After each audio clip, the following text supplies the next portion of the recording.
आदरणीय पवार साहब, सुप्रिया ताई, जावेद अख्तर साहब, मंच पे बैठे हुए सभी व्यक्तिगण और दोस्तों, माझी खूप इच्छा होती की मी मराठीत बोलावं पण मला हिम्मत होत नाही, त्यामुळे मला माफ करा। एक बार फिर मुझे यहाँ आकर ऐसा लग रहा है कि मेरी क्या हैसियत कि मैं इन महिलाओं को पुरस्कार दूं। जब मैं सुनती हूँ कि ये लोग क्या काम कर रहे हैं, किस तरह का काम कर रहे हैं, कितनी मुश्किलों को सामना करके काम कर रहे हैं, तो मैं समझती हूँ एक ऐसा दिन आए काश कि इनके हाथों मुझे पुरस्कार मिले, तब मैं अपने आप को सचमुच भाग्यशाली समझूंगी। यहाँ आकर मुझे बहुत अच्छा लग रहा है, ख़ास तौर से इसलिए कि मैं पवार साहब को बहुत सारे सालों से ज़ाती तौर पर जानती हूँ। ये मैं देख रही हूँ कि आज के जो नेता हैं वो बात करते हैं महिला सशक्तिकरण की, कितना बात करते हैं, कितना मानते हैं, ये तो समझदार को इशारा काफ़ी है। लेकिन मुझे इस बात का बहुत गर्व है कि जब पवार साहब चीफ मिनिस्टर थे तो 1988 में ये पहला स्टेट था महाराष्ट्र जिसने बैन किया था प्री नेटल सेक्स सिलेक्शन। हम देखते हैं कि आज भी हमारे समाज में ऐसा है कि लड़की को पेट में ही ख़त्म कर दिया जाता है सिर्फ इसलिए उसका जुर्म सिर्फ ये है कि वो लड़की है। पवार साहब ने ये बात इतने पहले करी थी। महाराष्ट्र इन्हीं के चीफ मिनिस्टरशिप में पहला स्टेट था जिसने महिला आरक्षण 33% की मांग की थी और फिर 50% बना दिया और फिर यूनियन गवर्नमेंट ने इसको एक्सेप्ट किया।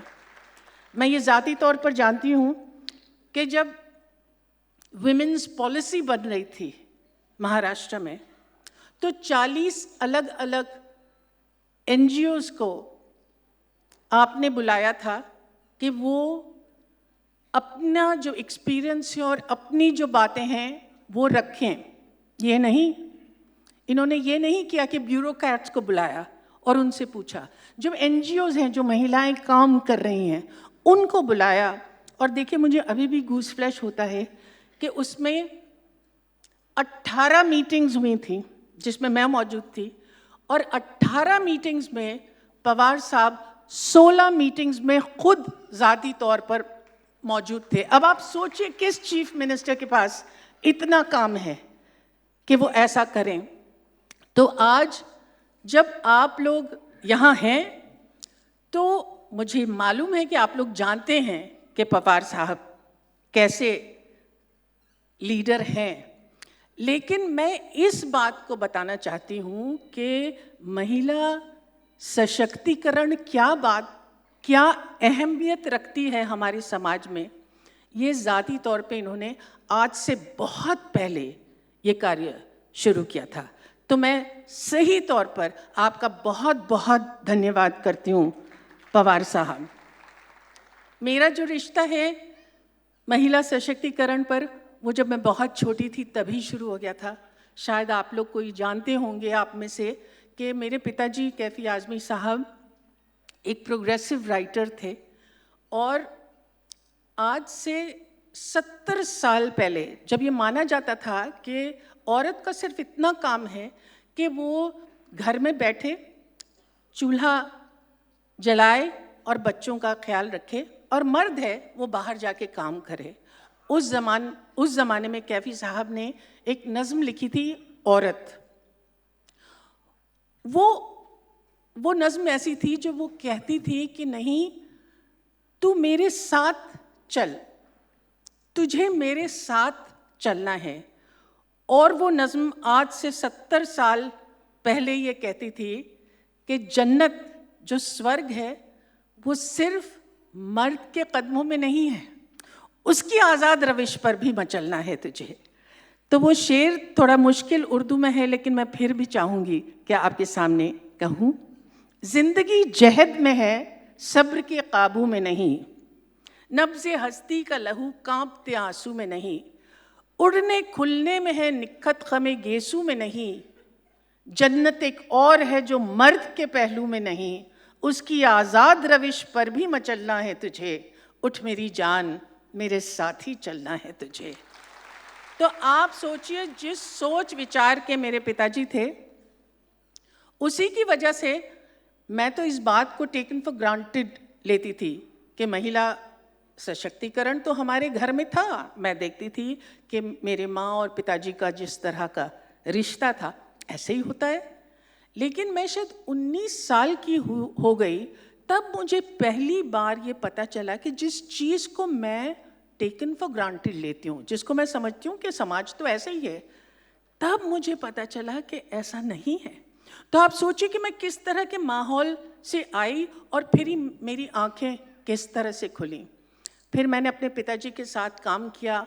फिर मैंने देखा कि उन्होंने अपने छोटे से गांव में, मिजवा में, वो जो कि बिल्कुल एक वक्त में बिल्कुल फ्रोज़न हो गया था, वहाँ जाके उन्होंने एक NGO बनाया जिसमें उन्होंने ये बात तय की कि सबसे पहले अगर हमारी जो किशोरियाँ हैं, हमारी जो यंग लड़कियाँ हैं और हमारी जो महिलाएं हैं, उनका सही मानों में उनको शिक्षा दी जाए, उनको कोई ऐसा हुनर दिया जाए कि वो अपने पैरों पर खुद खड़ी हो सकें, उनका सशक्तिकरण हो, तभी जाके हमारा मुल्क आगे बढ़ सकता है। एक किस्सा मैं उसका सुनाती हूँ। हमारा जो स्कूल है, हम वहाँ स्कूल चलाते हैं। छोटा सा गांव है मिजवा बहुत। तो वहाँ एक लड़की थी हमारी, और वो पहली बार एक नाटक में उसने इंटरस्टेट नाटक में हिस्सा लिया।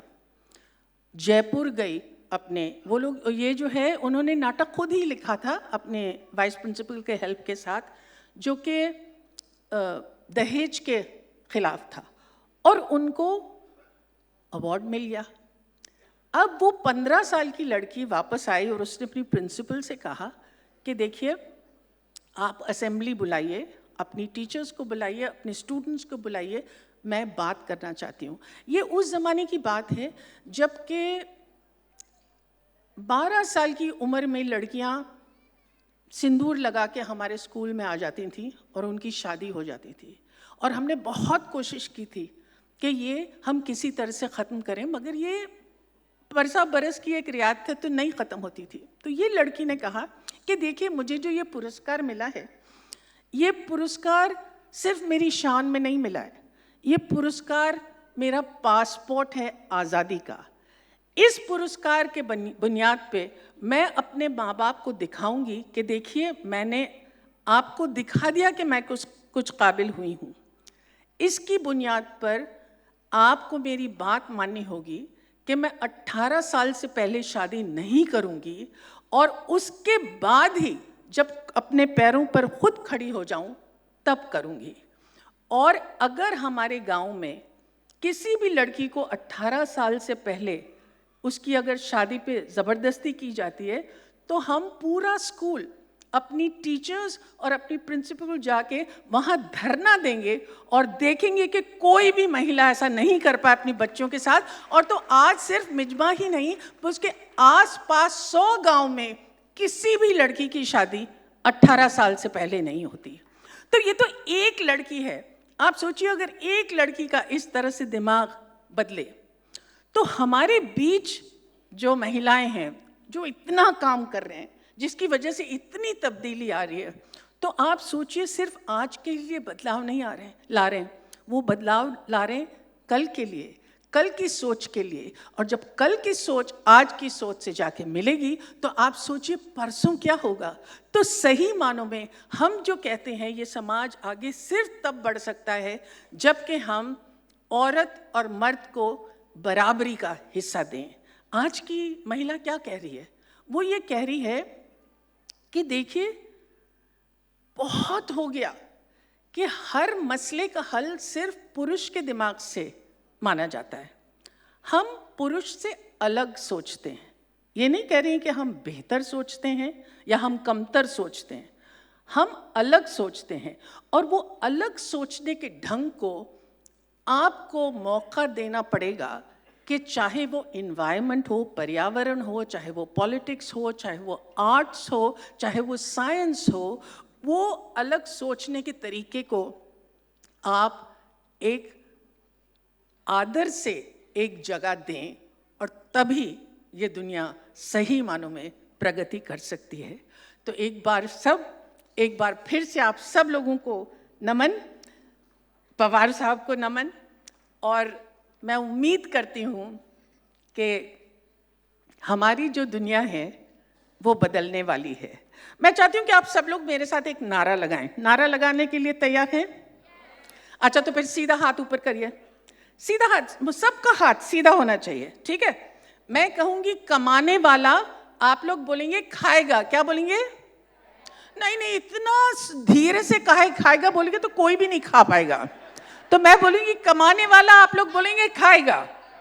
मैं बोलूंगी लूटने वाला, आप लोग बोलेंगे जाएगा। क्या बोलेंगे? नहीं, बहुत आहिस्ता बोल रहे हैं आप लोग। मैं बोलूंगी नया जमाना, आप लोग बोलेंगे आएगा। क्या बोलेंगे? कमाने वाला, कमाने वाला, लूटने वाला, लूटने वाला, नया जमाना, नया जमाना।